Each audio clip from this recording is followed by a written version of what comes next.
महाअवतार बाबा जी की बहन नाग लक्ष्मी देवी। नाग लक्ष्मी देवी प्रायः माता जी या तमिल में अन्नई नाग लक्ष्मी देवीयार कहा जाता है, को महान योगी महाअवतार बाबा जी की बहन माना जाता है। आध्यात्मिक कथाओं में उन्हें एक सिद्ध योगिनी और अमर चेतना के रूप में वर्णित किया गया है। परमहंस योगानंद जी की पुस्तक ऑटोबायोग्राफी ऑफ अ योगी में बाबा जी की इस पवित्र बहन का उल्लेख मिलता है। योगानंद जी के अनुसार माता जी नाग लक्ष्मी सदियों से जीवित है और आध्यात्मिक दृष्टि से अपने भाई बाबा जी के लगभग बराबर उच्च स्थिति पर है। उन्हें दिव्य माता के स्वरूप में देखा जाता है और भक्तों के लिए करुणामयी मार्गदर्शिका मानी जाती है। नाग लक्ष्मी देवी साधारण जन के समक्ष बहुत कम प्रकट होती है, किंतु विभिन्न गुरु परंपराओं और कथनों में उनकी रहस्यमयी उपस्थिति की चर्चा होती रही है। तांत्रिक और यौगिक ग्रंथों में उल्लेख। प्राचीन शास्त्रों में नाग लक्ष्मी देवी का प्रत्यक्ष नाम से वर्णन दुर्लभ है, परंतु कई साधक मानते हैं कि वह शक्ति की किसी उच्च सिद्ध अवस्था का प्रतिनिधित्व करती है। कुछ आधुनिक यौगिक स्रोतों ने उन्हें कुंडलिनी शक्ति और श्री विद्या की मूर्त अभिव्यक्ति कहा है। उदाहरण के लिए एक क्रिया योग से संबंधित ग्रंथ में उनके 121 गुणों की सूची दी गई है, जिसमें उन्हें श्री विद्या की उपासक एवं स्वरूप, श्री यंत्र साधना की पारंगत तथा गुप्त विज्ञान को जानने वाली योगिनी कहा गया है। इन विवरणों में नाग लक्ष्मी देवी को महासिद्धा और मृत्यु पर विजय पाने वाली बताया गया है। तांत्रिक परंपरा में जिस प्रकार 10 महाविद्याओं एवं 64 योगिनियों का उल्लेख आता है, कुछ साधक नाग लक्ष्मी देवी को उसी परंपरा की एक गुप्त योगिनी मानते हैं। उन्हें दिव्य माता शक्ति का स्वरूप एवं विश्वव्यापी मातृत्व का प्रतीक माना जाता है। इस प्रकार यद्यपि शास्त्रीय ग्रंथों में सीधे नाम न मिले, आधुनिक यौगिक साहित्य नाग लक्ष्मी देवी को आद्या शक्ति से जोड़कर देखता है। आधुनिक संतों और साधकों के अनुभव। हिमालय की गुफाओं और तीर्थों में साधना करने वाले अनेक योगियों ने अपने अनुभव में नाग लक्ष्मी देवी के दर्शन या उपस्थिति का वर्णन किया है। परमहंस योगानंद जी ने स्वामी राम गोपाल मजुमदार, जिन्हें निर्जन में जागृत संत कहा गया, की एक अद्भुत घटना अपने ग्रंथ में लिखी है। 1890 के दशक में वाराणसी में दशाश्वमेध घाट के निकट आधी रात राम गोपाल ध्यानस्थ थे। तभी गंगा किनारे एक पत्थर का फर्श अपने आप हट गया और वहां से चमकते प्रकाश से आच्छादित एक अलौकिक महिला प्रकट हुई। उस दिव्य देवी ने अपना परिचय दिया, मैं माता जी हूं, बाबा जी की बहन। मैंने बाबा जी और लाहिड़ी महाशय को आज रात अपनी गुफा में एक अत्यंत महत्वपूर्ण विषय पर चर्चा के लिए आमंत्रित किया है। इस प्रकार राम गोपाल को माता जी नाग लक्ष्मी के साक्षात दर्शन हुए। उनके वर्णन में माता जी का शरीर तेजोमय था। वे हवा में कुछ क्षण ऊंचाई पर स्थित रही और फिर भूमि पर उतरी। इसके तुरंत बाद लाहिड़ी महाशय एवं स्वयं महाअवतार बाबा जी भी दिव्य प्रकाश पुंज के रूप में वहां प्रकट हुए।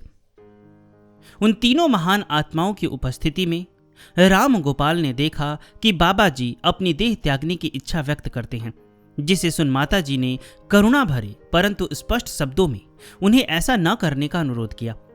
माता जी ने विनोदपूर्ण आग्रह किया, अमर गुरुदेव, यदि आपके लिए दृश्य और अदृश्य शरीर में रहने से कोई अंतर नहीं, तो कृपया अपनी देह का परित्याग कभी न करें।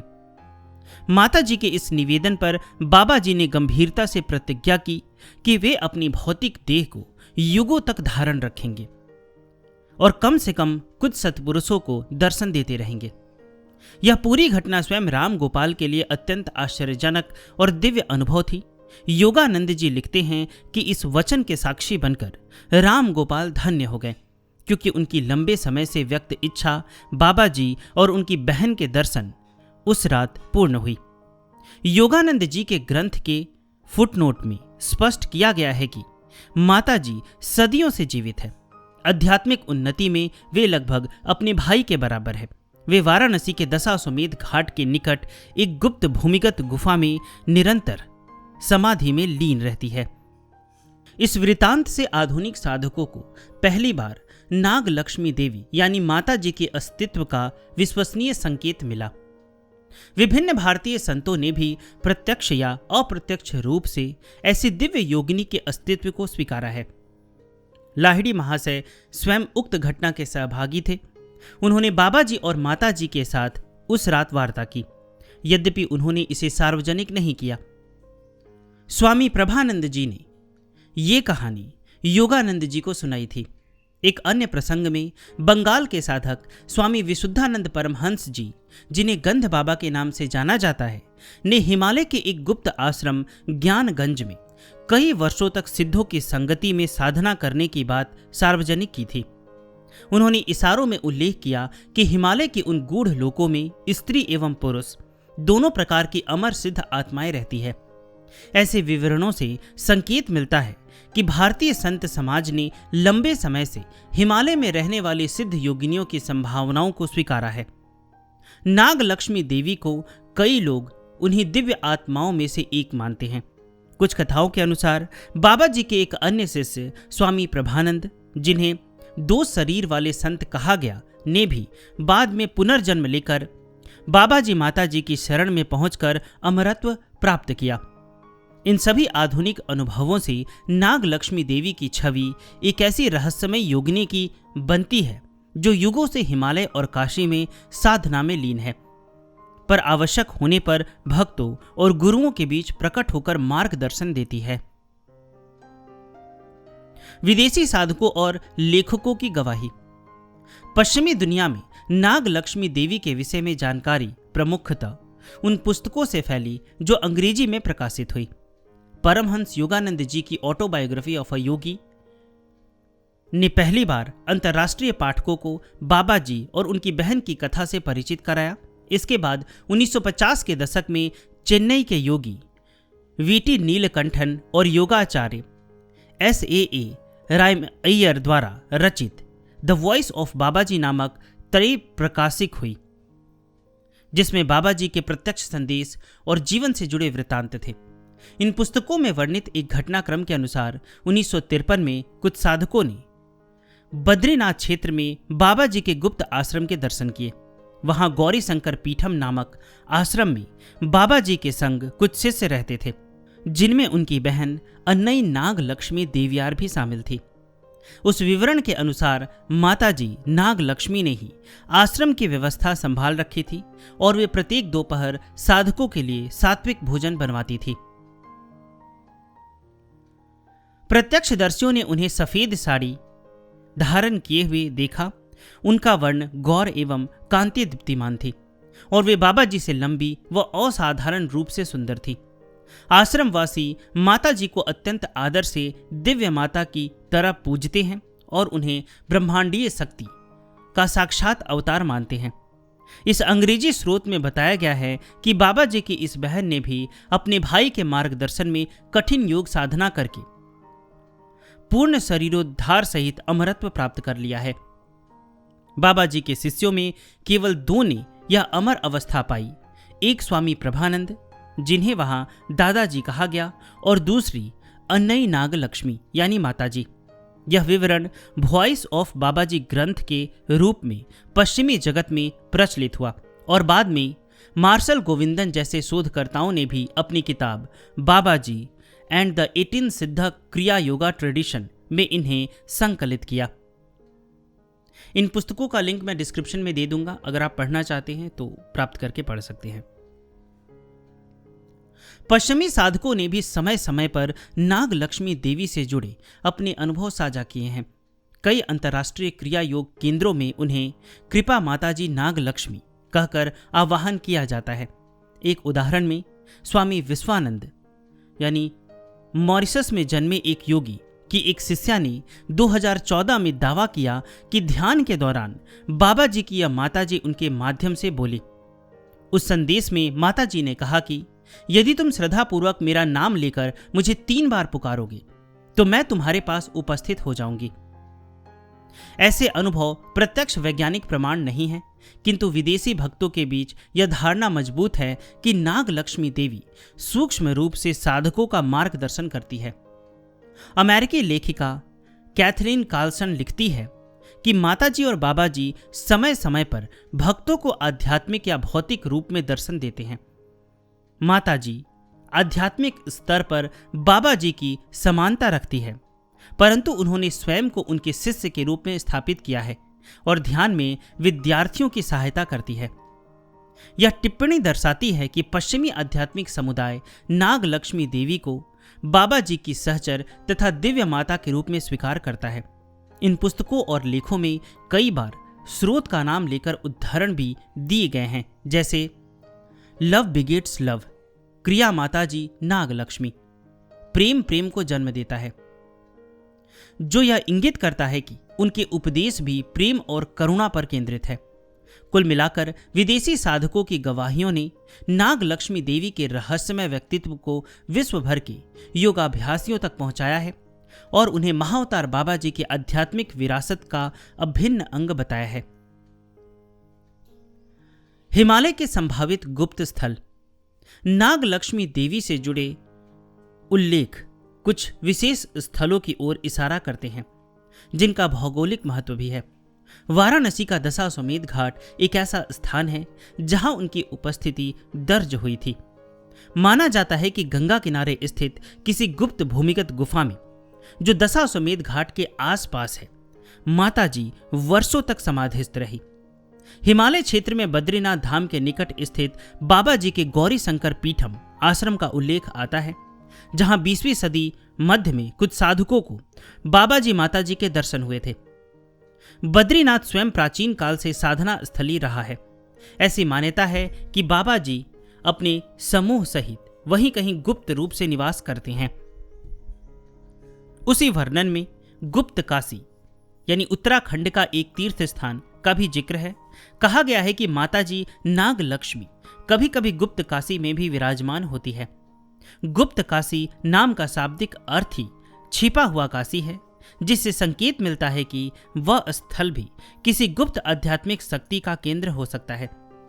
इसके अतिरिक्त योग परंपराओं में सिद्धाश्रम जैसे ज्ञानगंज नामक एक अदृश्य आश्रम का उल्लेख मिलता है, जो हिमालय की गोद में भौतिक आंखों से ओझल सिद्ध योगियों का निवास है। सिद्धाश्रम के बारे में माना जाता है कि यह कैलाश मानसरोवर के आसपास स्थित सूक्ष्म लोक है, जहां महर्षि वशिष्ठ आदि प्राचीन ऋषि और अनेकों सिद्ध आत्माएं आज भी तपस्यारत है। कई मान्यताओं के अनुसार उस दिव्य भूमि में समय का प्रभाव नहीं होता और केवल योग बल व गुरु कृपा से वहां प्रवेश संभव है। नाग लक्ष्मी देवी जैसी योगिनी के लिए सिद्धाश्रम को संभावित निवास स्थान के रूप में देखा जाना अस्वाभाविक नहीं। काशी से लेकर कैलाश मानसरोवर तक वे कभी भी गुप्त रूप से प्रकट हो सकती है। कुछ कथाएं ये भी संकेत देती है कि आधी रात के ध्यान के समय माताजी हिमालय स्थित अपने सूक्ष्म आवास से साधकों की सहायता हेतु ध्यानस्थ होती है। वास्तव में एक स्रोत में तो यहां तक लिखा गया है कि माताजी विशेष रूप से अर्धरात्रि ध्यान काल में क्रिया योग साधकों की चित्त शुद्धि में मदद करती है। ये सभी स्थान निर्देशांक वाराणसी, बद्रीनाथ, गुप्त काशी क्षेत्र तथा सिद्धाश्रम नाग लक्ष्मी देवी की रहस्यमयी गतिशीलता को दर्शाते हैं।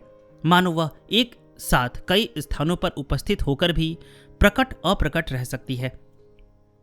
उनकी एक उपाधि गुप्त योगिनी भी बताई गई है, जो संकेत देती है कि उनका कार्य गुप्त रूप से जगत का कल्याण करना है, न कि प्रत्यक्ष रूप से प्रतिष्ठा पाना।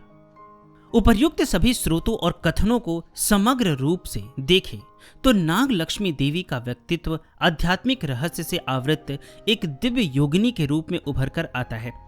उन्हें महाअवतार बाबा जी की बहन, शिष्या और सहयोगिनी कहा गया है, जो युगों से उनके साथ मानवता के उत्थान हेतु कार्य कर रही है। विभिन्न ग्रंथों, संतों के अनुभवों और साधकों की गवाहियों में एक समानता है। नाग लक्ष्मी देवी को विश्व माता या आदि शक्ति का जीवंत स्वरूप माना जाना। उनकी छवि एक करुणामयी मार्गदर्शक की है, जो आवश्यकता पड़ने पर प्रकट होकर महान गुरुओं को भी प्रेरणा देती है, जैसे बाबा जी को देह बनाए रखने के लिए प्रेरित करना, और अधिकतर समय गुप्त रहकर ध्यान एवं तपस्या में लीन रहती है। उपलब्ध वर्णनों से उनका व्यक्तित्व अत्यंत सौम्य, तेजस्वी और शक्ति से परिपूर्ण दिखता है। महासिद्धा योगिनी जो अमृत स्वरूपा है तथा समस्त सिद्धियों को प्रदान करने वाली दैवी शक्ति के रूप में उनका गुणगान होता है। हिमालय से काशी तक फैले उनके कथित निवास स्थलों से प्रतीत होता है कि उनका कार्य क्षेत्र केवल एक भौगोलिक स्थान तक सीमित नहीं बल्कि व्यापक स्तर पर है।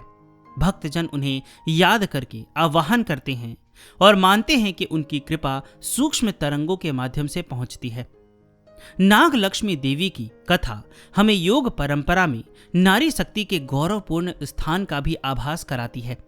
एक ओर बाबा जी पुरुष स्वरूप में गुरु हैं तो दूसरी ओर उनकी बहन माता जी शक्ति का स्त्री स्वरूप है। दोनों मिलकर पूर्णता का प्रतिनिधित्व करते हैं। कई स्रोत उन्हें कॉस्मिक मदर या जगदम्बा का अवतार मानते हैं।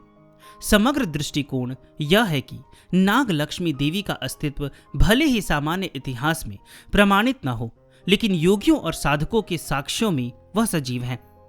उनकी कहानी अध्यात्म मार्ग पर चलने वालों के लिए प्रेरणा स्रोत बन चुकी है। यह विश्वास दिलाती है कि असीम धैर्य, भक्ति और योग बल द्वारा मनुष्य मृत्यु पर विजयी पा सकता है और दिव्यता की प्राप्ति कर सकता है। महाअवतार बाबा जी की तरह नाग लक्ष्मी देवी भी एक सदा जीवित मार्गदर्शक की तरह मानी जाती है, जो प्रत्यक्ष न होते हुए भी मानवता के कल्याण हेतु अपने स्तर पर कार्यरत है। अंततः नाग लक्ष्मी देवी के संबंध में उपलब्ध रहस्यमय उल्लेख हमें भारतीय योग परंपरा के उस अमर धारणा से जोड़ती है, जिसके अनुसार हिमालय के किसी कोने में आज भी दिव्य सिद्ध आत्माएं समाधिस्थ हैं और विश्व के संतुलन व चेतना की रक्षा कर रही है। यह समग्र दृष्टिकोण जिज्ञासु साधकों को अध्यात्म के गूढ़ रहस्यों में आस्था रखने हेतु प्रेरित करता है। साथ ही यह संदेश भी देता है कि भक्ति, योग एवं सेवा द्वारा कोई भी साधक उस परम चेतना के निकट पहुंच सकता है, जिसका जीवंत उदाहरण नाग लक्ष्मी देवी है। अगर आप ये जानना चाहते हैं कि ये जो भी बातें मैंने आपको बताई हैं वो मैंने कहाँ से लिया है, तो डिस्क्रिप्शन में मैंने उन पुस्तकों के लिंक दिए हैं जिनमें माता जी के बारे में जिक्र किया गया है। अगर आप चाहें तो उन्हें पढ़ सकते हैं। और कभी आप जब बाबा जी की गुफा देखने जाएंगे ना, तो वहाँ भी कहा जाता है कि दूनागिरी पे बाबा जी को देखा जाता है कभी कभी। तो कभी ऐसे स्थान पे जाएं तो थोड़ा सा वहाँ पे समय बिताएं, 2-3 दिन कम से कम समय बिताएं, थोड़ा एकांत में समय बिताएं, ध्यान लगाएं और बाबा जी, माता जी से प्रार्थना करें। इस क्षेत्र में आप जब कभी भी जाओगे ना, जैसे बद्रीनाथ, केदारनाथ या फिर कैची धाम, तो इन क्षेत्रों में आप एकांत में जाके थोड़ा सा ध्यान लगाइएगा। माता जी को अनंत कोटि प्रणाम करके और बाबा जी को भी अनंत कोटि प्रणाम करके मैं यह वीडियो यहीं समाप्त करता हूँ।